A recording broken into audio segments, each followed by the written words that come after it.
Okay, see you later. Welcome to the Loud Spot. I'm your host, Sebastian Cosme, right out of Oklahoma City. And for the second time on the podcast, we got Suicide for King. What's going on, guys? Good, you. What's up? Good. All the way from Canada. And Sam McIntosh, who does some work for them. What's up, Sam? I do not do work for them yet. I thought you did already. I do, but we haven't been able to book one tour since we got together. So No. I know. Thanks, COVID. Thanks, Yeah. COVID. When the songs came in, it cut right about the moment I was about to break everything in the house. You were gonna. I saw you turning green there for a second, like the incredible. I was ready to go. So. We cut the intro song a little bit for the intro of the podcast, I guess, but we're probably gonna bring the whole thing back, or at least half of it back. We're still working on that. Excellent. Yeah, I actually have to do that. That thanks for reminding me.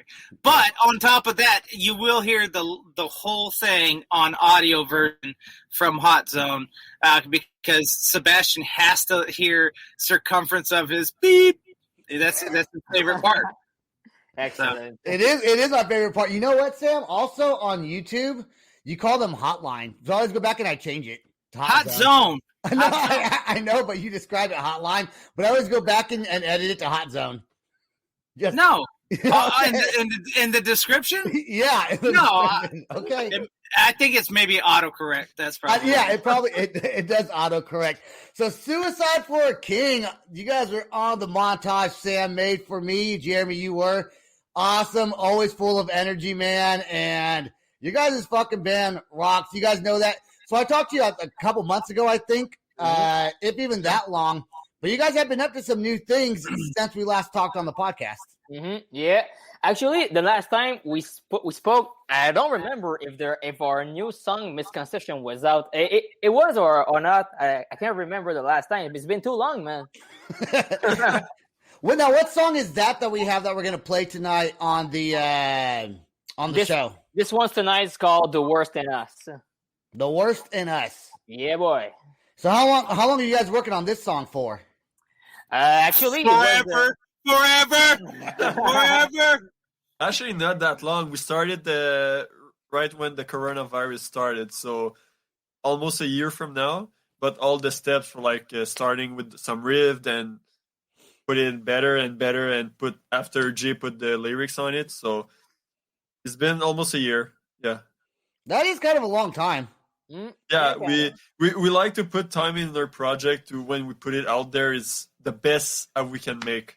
I know Sam don't like the term time, but we like the term perfection. So, Lies.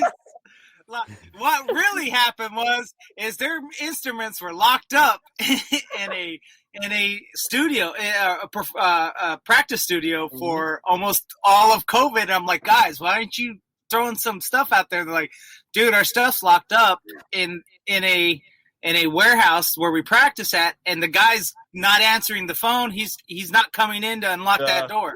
I was like, are you serious? Like every piece of equipment that they had to do something online. And I'm like, okay, never mind. All right.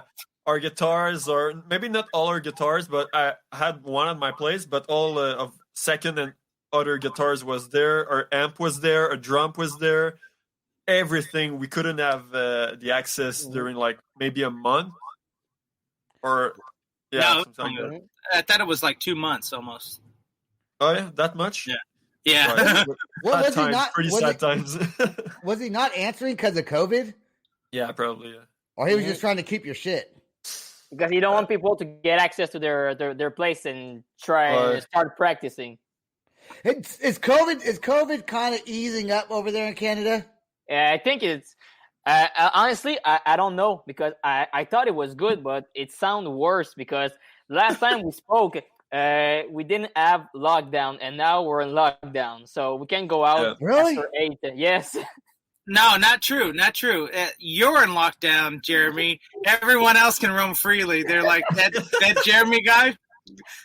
Don't let him out of the house. Actually, I'm the only one almost one of the lucky one who can go out because I got a business, so I have a letter that's told me that I can go out. Okay, so hold on. So if you're out driving around past 8:00 at night, You get stopped. they can stop you. Yeah, and you get a bill ticket for like maybe 1,000, 2,000, Are you 4,000. kidding me? So you got to just stay home? Yeah, guys, this is Montreal. They don't play around up in Montreal. They will. Dang. I heard people got shot when they get out of their house. Okay, Don't be lying. This ain't America. This ain't. You don't have any guns up there. What are you talking about? Dude, I always consider Canada similar to the U.S. I forget it's a completely different. I mean, I know it's a different country with its own rules, but I would compare it a lot to America. So when I hear things like you can't go out after 8, I guess I compare it to like California, kind of a crappy state. Sorry. No, people take it seriously here, man. People won't go out after 8. Between 8 p.m. and 5 a.m., people Yeah, can't you get a ticket. No one's gonna go out, dude. I don't know what's worse, the guns or the tickets, honestly. Now, what's even crazier is that if you go from like Detroit, from like maybe London, it goes Americanized until you hit Montreal. Then it's like, French Canadian, and then it just gets Frenchier after that. Like, The East is more French. yeah, because in Montreal, French is your main language, right? Yeah. French Canadian. It's not just French; it's French Canadian. It's a hybrid. It's French. Actually, It's French Québécois. it's all Quebec supposed to be French first language, but not everyone speak French. No, there's a good portion in Montreal who speak English, like maybe more in the downtown part, and West Island is more English part. So it's in Montreal it's well balanced, but you're right. Where the further you go, the more French is gonna be, and the more French Québécois it's gonna be. And there's a difference between French Montreal and French Québécois from Saguenay-Lac-Saint-Jean. See, it just makes you want to go drink like some moose drool or something like that, beer or something like that, and sing, freaking French Canadian songs, beer songs. I can't even think of any right off the top of my head. Okay, so if you go Western Canada, is it mostly English? Yeah. That is so weird. It'd be like going to the United States, going from like California to like New York, and the language just shifts on you. It does, if you think about it. It does shift on you. You get more Ebonics, you get more y'alls up in there, you get more. But same language.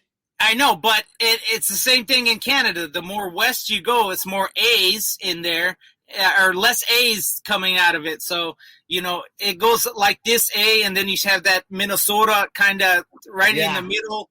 And let's go down to the park and let's go play some ice hockey there, eh?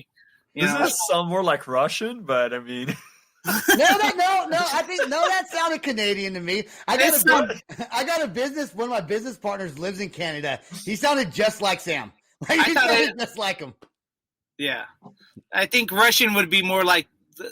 I can't even think. I'm put on Russia. Yeah, I don't know. That's just funny because there's only a bridge who really separates the French part from the English part, and it's all happening in Ottawa. Because Ottawa and Gatineau Gatineau is the ville is the city of Quebec, and Ottawa is the main capital from Canada, and it's only separated by a bridge. Like there's two small cities, but the bridge make the language. So as soon as you cross the bridge, you speak English, and as soon as the other way, you speak French. Wait until you come down to a Mexican border where there's literally just a border patrol separating two sides and maybe a light fence. That's it. How far is Quebec from the American border? Maybe like 5 hours? No, wait. There's a frontier post. I think 1 hour or two, maybe. Yeah. It's not. Yeah, there's a straight shot, right? Yeah, no, to Montreal for that one, and then of course in Buffalo, literally, I think 30 minutes to Toronto. Yeah. Do you guys get a lot of American immigrants that get kicked out of Canada? like when Trump won, did a bunch of people try to move to Canada? And they were sending them back. Actually, never met one. No. I was working when I was in college. I was working on at a bar where it wasn't in the English quarter style. So it was downtown Montreal, and this is where most English people will go. And that was the only place I was always meeting American people, because I never met the villager. I don't know where they come from, but never had the chance to meet people from America and Canada. It's been a rare occasion. Dude, if I sneak into Canada, they're going to send my ass to Mexico. And you'll be like, I'm Puerto Rican. They're like, No. yeah, whatever. The whole time I'm just going to say, hola. Hola. ¿Cómo estás? No habla. They'll send me back, dude. That'd be so funny. What's that movie with Jim Carrey in it where they send him back to Mexico?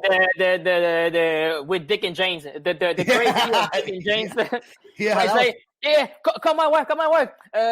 She's gonna prove it that I'm American, and his son is taking the phone. Is it? Oh Yeah.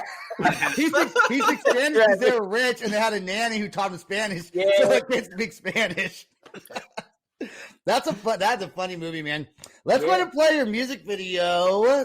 Now, when did this came out? It's on YouTube, right? Yeah. And when did you guys drop this song? 29 January. So a couple months ago? Yep. No. What? Well, it's March now. Yeah, we've put the music on Spotify about 1 month ago, and on YouTube about a week after, so 3 weeks after. Okay. 3 weeks from now. Yeah. That's true. That's true. Now, Sam, when we play this song, should we go ahead and mute it and talk about it, or should we just play the whole damn thing and hopefully we don't get dinged? Well, No. I have a theory about that. If you can let me share it with you. Yeah.